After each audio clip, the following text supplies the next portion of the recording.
Hey everyone, welcome back into the Fairbanks City News for a Thursday night. Mike Schultz with you once again talking about the weather and feeling a lot better because those warm temperatures we've been talking about, warmer temperatures I should say, are moving in. Today's high above zero. How about that? And we're looking at teens, even maybe 20 degrees by Sunday. More about that later on.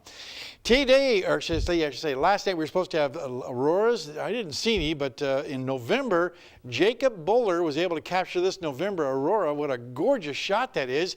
And we're supposed to have auroras later on. I'll tell you about that in just a little bit. And as always, if you have a photograph to share, by all means, send it to photos@ktvf11.com, and we will definitely share it with the rest of the audience. Here's your numbers. 9 degrees, that's our high for the day. The low last night, 19 below. There's your record high, 40 above in 1930 and 53 below in 1952. Sunrise and sunset, about 4 hours and 36 minutes, a gain of 5 minutes from yesterday. And speaking of auroras, our aurora watch is up to a strong level of 4. So if these clouds clear out, maybe we'll see some good fireworks from Mother Nature. As far as our air quality alert, well, North Pole is in an unhealthy status, and Fairbanks is unhealthy for sensitive groups, and that's through actually 5 p.m. Friday, not 5 p.m. Thursday. Now, what's going on as far as the rest of the state is concerned? Well, we'll take a look at the satellite and radar and show you the flow is once again coming directly from the southeast, and that is expected to bring more clouds in, unfortunately, as far as aurora viewing is concerned. But temperature-wise, it helps to keep the temperatures warmer because it traps all the warm air in the lower levels, and we're looking forward to that to continue. Now, what's going on across the rest of the state? Well, over southeast Alaska, there's rain falling at Ketchikan with 43 degrees, just mainly cloudy skies at Juneau and 29. In the Anchorage Bowl, 28 degrees, and they have a freezing rain advisory out still. Kodiak Island looking at 43 degrees, some snow over the southwest portion of the state mixed with rain there.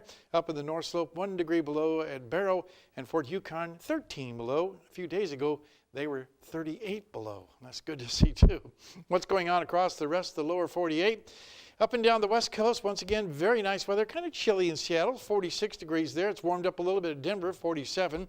Minneapolis, 16 degrees. A cool temperature stretch all the way down to the Gulf Coast states.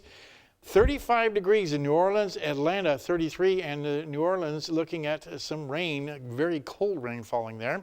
On the satellite and radar, you see once again the pivoting of this area of low pressure moving across the Great Lakes, helping to bring the lake effect snow, and also over the northwest part of the state looking at cloudy skies there. The overall jet stream calling for very cold temperatures to remain to the north, at least north of this jet stream down to the south. Still enough cold air to bring an icy mix over Texas and rain over the deep south. Well, back to Alaska for tomorrow. Here's what it looks like.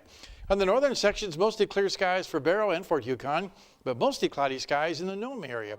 Here in the interior, we'll be looking at, for the most part, partly cloudy skies for Fairbanks, occasional flurries for Healy, and a wind advisory in effect still for Delta Junction. Those winds should be dying down this evening. And over the southeastern sections, light freezing drizzle for Juneau, mostly cloudy skies in Ketchikan. Out to the southwest, it looks like mixed showers for Cold Bay, windy for Kodiak, and freezing rain and blowing snow in the Bethel region.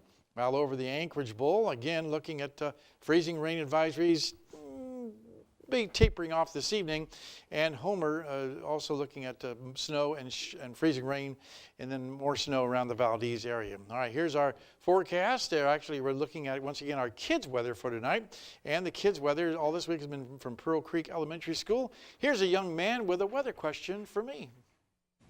Hello, my name is Zadok, and I'm from Mr. Sassman's 4th grade classroom in Pearl Creek Elementary School. And my question for the weatherman is, what is ice fog? And freezing fog or ice fog is caused by water droplets just being suspended in the air and freezing because it's so cold and they just can't reach the ground. It all combines together with pollution and smoke, and that's what gets us that ice fog situation. Thanks to Mount McKinley Bank, and next week our guest will be the kids from Salcha Elementary School. Al, real quickly, road conditions, drifting snow, icy patches, and packed snow on the Dalton Elliott highways and the Stetson Richardson, slippery roads, ice patches, and black ice, and the same expected at the Parks Highway. Again, the forecast for tonight, as you can see, temperatures warming 0 degrees, and tomorrow's forecast looking at 14 degrees, another day like today, scattered high clouds. And your 5-day outlook, Calling for cloudy to partly cloudy skies through the 5-day period. Temperatures very comfortable over the last few days in the mid-teens, and overnight lows will also be rising once again to around 0 to 5 above.